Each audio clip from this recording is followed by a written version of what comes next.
நம்ம வந்து இப்போ தங்கியிருக்க வீடு இதிலிருந்து 2வது வீடு. அங்கே வந்து தங்கியிருக்கோம். அவுட்ரு மஸ்கட்டுடைய அவுட்டரில் நிற்கிறோம்.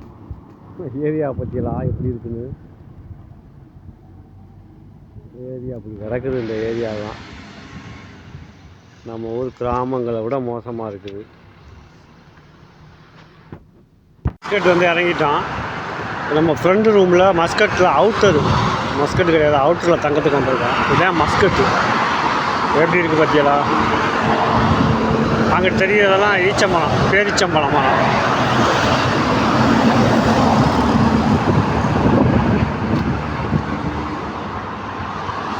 இப்படித்தான் இருக்குதுங்க மஸ்கட்டு. இதுதான் நம்ம மஸ்கட்டுக்கு போகிற வழி. ஏதாவது ஒரு ஒதுங்க மரம் இருக்குதா, இல்லை ஒரு கட்டடம் இருக்கா?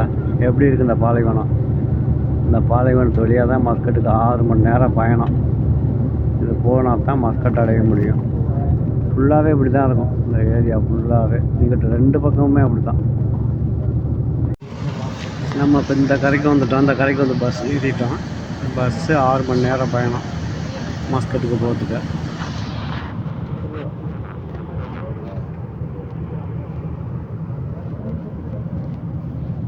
ஓகே, மஸ்கட் போயிட்டு கூப்பிட்றேன்.